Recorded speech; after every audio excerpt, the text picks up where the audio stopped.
and helps you want to do this more often because you'll feel better. Then you'll drink more water. Then you'll feel better. And you'll go to bed more. But you can also do crunches, front push kicks. There's no equipment that you need. This will get your blood moving and it will train your body to want to do it more.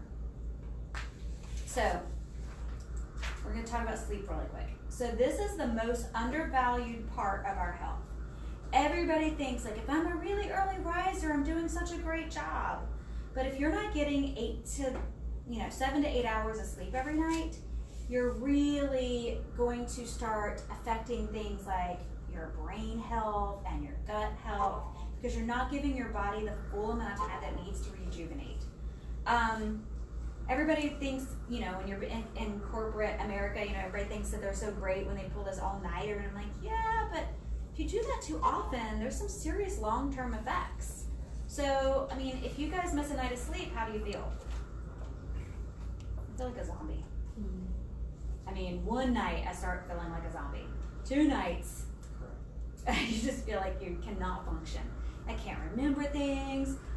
I walked out of the house without my keys, had to go back in, forgot why I went back in several times because just lack of sleep.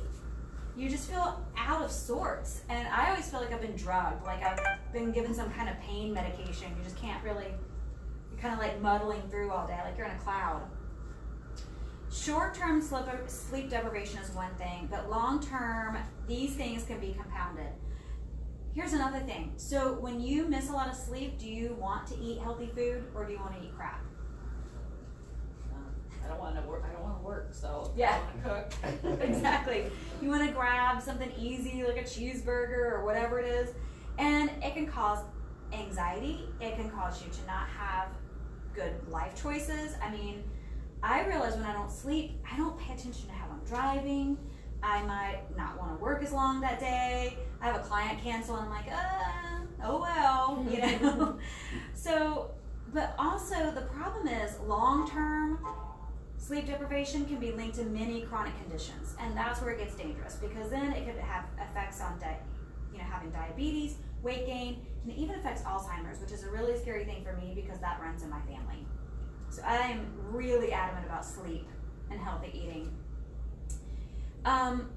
It is a significant strain on the body. It affects decision-making, cognitive function, and stress levels, and it actually causes inflammation, which a lot of people don't know.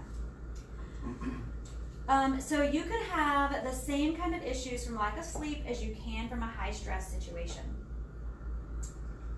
One of our other tips is to prioritize your sleep. Also, one of the things about that is you can take CBD oil. It will help you sleep. Some of the things that you can do to help you sleep better: drink less alcohol. We think alcohol can help us sleep, but alcohol is a sedative, and that is not healthy sleep because it keeps you from reaching those points in your sleep that actually help your body rejuvenate. You need to drink less caffeine. Now, I love my good cup of coffee in the morning, but I don't drink any more coffee after 11. They say if you drink a cup of coffee after midday, at least half of that cup of caffeine can still be in your body by the time you go to bed at 10. Let's see. And you have to think about, too, when you talk about coffee and caffeine, think about what has caffeine in it also. Because a lot of times we're like, oh, but I drink tea. A lot of teas, like a yerba mate. I had a friend who was like, oh, I drink yerba mate in the afternoon. I'm like, yerba mate has just as many stimulants in it as a cup of coffee. So that's one of the things you have to think about when you're drinking that beverage in the afternoon. It's way better to switch to a non-sugary drink, water, things like that, because otherwise you're putting more stimulants in your body, and that really does affect your sleep, even if you don't know that it does. You're like, well, I'm used to it. Well, we have a threshold, and our bodies may think, that green tea in the afternoon was fine for a while, but if you keep drinking that green tea and then you have this stress, that could keep you from having sleep. So it's a combination. So just cutting it out all together really does have the ability to make an impact on your sleep. A big one that we're trying to teach our children: turn off your screens an hour before bed. all screens. And make your room darker. One of the things we have a problem with in our bedroom is we have light that comes in the windows. We have to shut all the curtains down. We have to, put tape over the lights that are on our chargers, like all those kinds of things. Turn your alarm clock screen down to where it's not as bright. And if you do something, like I read my Kindle at night, I turn on the amber screen, so it's not the blue screen, because the amber light is more natural to your body. Couple more things about getting sleep. One, embrace the morning light. So when it's bright in the morning, try to go outside as much as you possibly can and soak up actual outside light, because it really does help your body's, the levels of sleep are directly connected to like how much light our bodies get during the mornings. So if you want to reset, what do you call that, your circadian rhythm, for example, if you want to reset that, make sure you get daylight in the morning and make sure your room is dark at night, because that makes your body it's the whole hormone levels. It's like, oh, now it's morning. It just gets used to that. And when you're putting yourself to bed at a certain time every night, you're helping the melatonin set in with your body. Because, we can take melatonin. We should not take melatonin for more than a certain amount of time, because it does mess with your natural melatonin hormone levels. And like I said, honestly, I take, right before I go to bed, I take a half of a dropper of CBD oil, and that helps me sleep better. And that goes back to what you were saying earlier about the magnesium. You can drink a glass of, there's one that's called Calm, but there's pills and there's other stuff. But I can put like a spoonful of Calm in my glass of water and drink it. It's kind of like old school Alka-Seltzer. That's what it reminds me of. Do you sell that at CVS and stuff? They have it at a lot of places. You can get it at the grocery store. Right. But just golden milk, that's another one. Oh, yeah. golden milk, yeah. Golden milk is really good. Mhm. Golden milk we use a lot during the winter. I don't use it as much in the summer just because it's kind of creamy and heavy. I stopped using it because it stained my braces. Right, at the So now turmeric. that I'm done with that, but yeah, it's cinnamon, turmeric, coconut oil, and milk, or I use almond milk, and then you blend it. Yeah, And it, talk about sleeping like a baby. yeah. Even the kids said it was better than hot chocolate when I made it. They were like, Yeah. And we just gave them like a little, teacup full. It was, we did almond milk. We've grated some ginger in ours because it's really good for your belly. And we simmered it, and they love it. Like, they thought it was the best thing ever. I would forget, and so what I started doing is making a picture of it and putting it in the refrigerator. So then you just pour it and warm it up, or you can have it chilled. But yeah, it works like a dream. The last thing we're going to cover is fitting in a positive practice into your life. Now, I did a lot of work with my friend Pam Burton, who's a life coach, and she introduced me to Kim Serafini, who has created this whole program called Positive Prime. She worked with Oprah and Sean Achor, and Sean Achor is really big. I've read all of his books now, and I listened to all of his TED Talks, but he is a happiness researcher, and he has all this information that I'm obsessed with. And so I've listened to so many of his talks, and he's really great. But he worked with Kim Serafini. Kim Serafini. Is that how we say it? Serafini. Yes. I have to read it a couple times. She came up with this program called Positive Prime, and the research shows that if you just do one positive thing in the morning, which is like see these images, 10 minutes is as long as the program is, but you can condense it. It's a little, 3-minute video that you can watch, and it's like flashes of things on the screen saying, smile, and then you'll see pictures of people smiling, and they show these images of like beautiful places, and it rewires your brain to be in a more positive mood throughout the day. Now, again, this is a habit that you have to create for 7 days. They say 21 days, whatever it is, but it's pretty amazing that she went in and talked to people like Sean Achor, and they went in together and created this program. I can actually, at the end of this, send everybody a code so you can try it out for free for a few days, so you can just see what it's like. I don't use it every day, but I love the whole program, and they actually have this set up for people to make their very own. So you can purchase it for the monthly fee, whatever the app is, and you can actually go in and put your own name in there that says, Mandy, have a great day, and you know, whatever your little sayings You are. are good enough. You're good enough, exactly. And anyone that's watching online, if you just comment, Mandy will PM you privately with the code. Perfect. So, when we talk about that, they talk. Couldn't you do like the happy mirror? Like I watched, I want to say it was a TED Talk talking about this very thing, like positive influences first thing in the morning. And they told me to create a happy mirror because it's the first thing we look at every morning besides our toilet. And I don't encourage you to write on your toilet.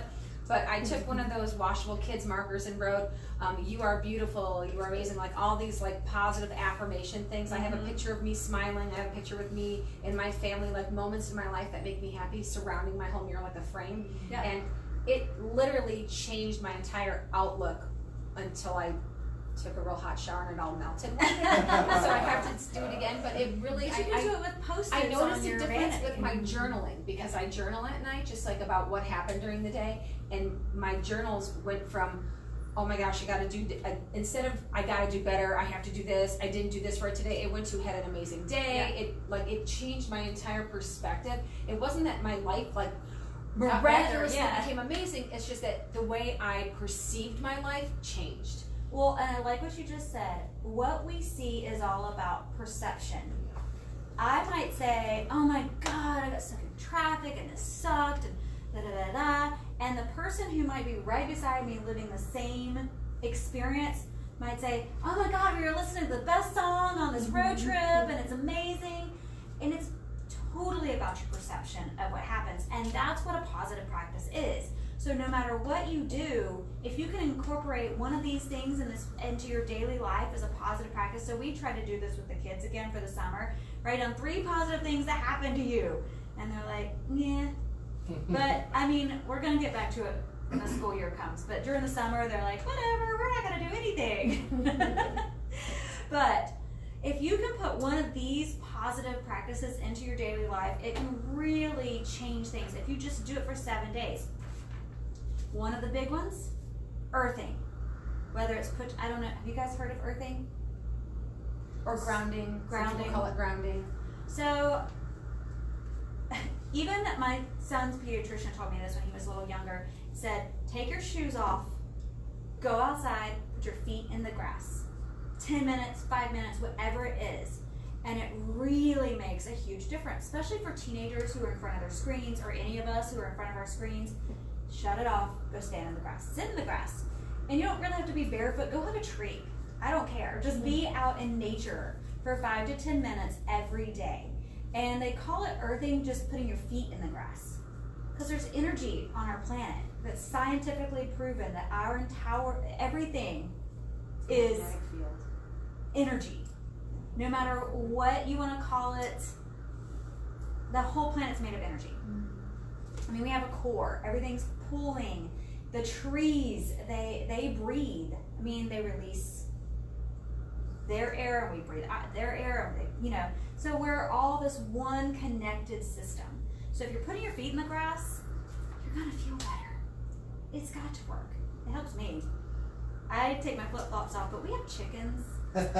So it doesn't always turn out great in the backyard. It's placement of the foot. Exactly. And that works because of magnetic fields. Because when we wear shoes, it disconnects us from the Earth's magnetic pull, which disconnects us from our own magnetic energy. So when you go barefoot and you reconnect with that magnetic pull from the Earth, it literally resets your pituitary gland. It's like scientifically proven. As a matter of fact, when we do bioscans here for some of our patients, one of the things it recommends is grounding. And I've had patients say, what is this? I'm like, it means walk barefoot. Yeah, it just means put your It feet means on the your ground. magnetic field is so off that it wants you to literally reset your magnetic field with the Earth. You really do need to put your feet on the ground. And I tell my kids all the time, just take your shoes off.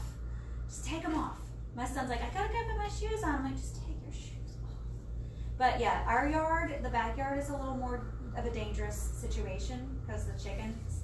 But I walk around at our house barefoot all the time. Outside, inside, it's just, it helps your feet, by the way, too. Because even if you're like me, where you have sore feet, all the time from standing so much, just kind of keeping your feet balanced really helps. Oh, here's a trick, real quick. This is not earthing or grounding, and I'm gonna get really short for a second. One of the things I'm gonna tell you guys about your bodies, we stand so much, or whatever that looks like, and you have these back issues. I personally have pretty deep sway back, so I forget to do this until I'm standing barefoot. But when you're standing barefoot, one of the things that you can do is just lift your toes. As soon as you lift your toes, your hips straighten up, and you change your entire posture. Lift your toes. Lift your shoulders up and roll them back and down. Immediately, your back gets straighter, your hips tilt back, and your posture is better. Which when your posture is straight, then your body feels better. And you're getting oxygen. There's no oxygen tied up anywhere. You're getting, you're breathing more freely. And I was taught that by my massage therapist friend a long time ago, and I had not known that. And then when I took my yoga training, I was like, oh yeah, I remember that. Another thing to do is when you are at the stoplight, stop sign, whatever it is, take a moment, roll your shoulders back and down, and put your head up against the backrest, your headrest. Just that movement opens this part of your body up, and your breathing opens up. And then go, because somebody's probably honking at you. You're like, oh, I'm so relaxed. Oh yeah, sorry about that, guys. But yes, so earthing, grounding, put your feet in the grass, bare feet. Another big thing is 15 minutes of a fun activity every day. People are like, oh, I hate exercising, but I do it. Do something fun. Throw a ball. I don't care what it is. Throw a ball up in the air. Go for, go play with your kids. Cornhole. Yes. Yeah, anything. Anything. I mean, skip. One thing that I did at this lecture years ago, and it was at a retreat, one of the speakers was like, okay, everybody get up and skip around in a circle. And I was like, this is so stupid. Why am I doing this? And I felt so much better. Everybody was laughing at the end of it. Just skip. Pick a different way to walk for 15 minutes. I mean, I did lunges all the way to the park the other day when I walked with Evan, and he's like, what are you doing? I'm like, just do it. It's so much fun. He's like, I'm so embarrassed. But, I mean, it's amazing because you smile. It's fun. Okay. Don't be afraid to be silly. Yes. Also, gratitude practice. So this is one of the ones that we were talking about. Look behind you. See that green box? Oh, yep. The grateful box. The grateful box. So Exactly what that is. write down 3 new things each day that you are grateful for and why. So when Sean Acor talked about this, he said that when they practiced this and people wrote down 3 things that they're grateful for, guess what? After about 3 or 4 days, people started repeating themselves. That didn't do anything for your brain. So what they did was they changed it, said write down 3 new things and why. Because when you write down the why, your brain has to relive it. It has to enjoy that moment that you were grateful for, that thing. So, I was using this example last night, but I said, I'm grateful for my husband. Well, great. Everybody's grateful for their spouse some days. Most days. But why? Well, one of the reasons is every morning Tony brings me a cup of coffee. I get to wake up to this warm beverage, I get to smell it, and I wake up happy because my coffee's already there. So I got to think about that. You had to think about, oh, yeah, that's a really great experience in my life. I'm really grateful for my kids. Well, yeah, we're all grateful for our kids. Yay! But I'm grateful for when Isabel puts the dishes away in the dishwasher because I don't have to do it when I get home. And I'm free to do other things like make a healthy dinner for my family. So see how you've just created something different than, yay, my kids. Well, look, everybody loves their kids. We're grateful for them, but when they do something specific and you have that moment that you can remember, and you're like, oh, now they did this great thing, your brain remembers it, and you got to remember that moment that you're grateful for. Do you share those? Huh? Do you share it? Yeah, one of the things we used to do back in the day was have the family meeting, and everybody would have to talk about like what they were grateful for and why, or their good and bad thing in their day. And so we would share them at the table. You don't have to share them. Yeah, but you don't have to share them. Keep a journal. we started doing the Grateful Box, and that's a local company too. She does. She's actually Kim Angeli owns the Grateful Box, and she's a gratitude coach. And I have one of those at home and one here. And everyone in the family would write one, and then every Sunday night for dinner, we'd rifle through the box, and everyone would have to pull one out, whether it's theirs or ours, and read it. Oh, that's and cute. then if it's not yours, you had to express something, why you would relate to why that person's grateful. And if it was yours, you had to elaborate on what you wrote. And for our family, I just try to get one a day, because it's like pulling teeth out of a rhinoceros. But yes. For us, it was helpful. But I mean, you can do it with anything. We did it with note cards for a while, but having my kids engage and have to pull out, and it was kind of funny because one year, remember, we did it in a huge like pretzel bucket. Oh yeah. And then for New Year's, everyone pulled out a couple and read it. And one of them my daughter pulled out was from the January before. And she's just like, oh my gosh, I forgot how good that made me feel. Yeah. So it was just really interesting. So that's a great start. Yeah, we gave the kids like little books like this big. I just got them at the craft store, and we're like, write your 3 things that you're grateful for and why, and they'd be like, but I mean, it's funny because when they look back later, they are like, oh, I'm so glad you made me do that. Another positive practice is the meditation and breath work we talked about earlier. Here's a big one. This is one that people do not talk about enough, and this one really affected me because I noticed that I kind of do this sometimes, but I don't do it every day. Interconnected happiness practice. This is huge. And so when I saw a speaker one time many years ago, and they made us do this, and I'm not going to make you guys do this because we're getting short on time, but everybody's connected. We're not touching, we're not holding hands every day, but if you smile at somebody, they're going to smile back at you about 98% of the time. Yeah. And so if you do this practice, it's amazing the pay it forward difference that you can get. And it's called the interconnected happiness practice. And the way to do it is text, email, or even send a letter, which none of us are going to do, but you can do it. Send a thank you card, whatever that looks like. But a text or an email, even if that's it, but you have to do it to a new person every day for 7 days. So you just send them a little praise or a little thank you or some kind of gratitude for something that they did, and just a short sentence, and send it to them. You would be surprised how sweet your response is, and guess what? They'll probably do it the next time to somebody else, because they're gonna be like, oh wow, I really need to thank so-and-so because they did such and such for me. And it's just something really simple, but there's research that if people around you are happy, right, then you're happy too. If everybody's around you grumpy, that's not great. So it's just a practice that you can do for 7 days to see if it changes your perception of the world that you live in. Heather touched on this one, so I'll make this one brief. Journaling. If you could write down in your journal one positive experience, like an entire experience, and 3 bullet points about that experience, again, it goes back to what I said earlier, is your brain does not know the difference between actually experiencing that or writing it down.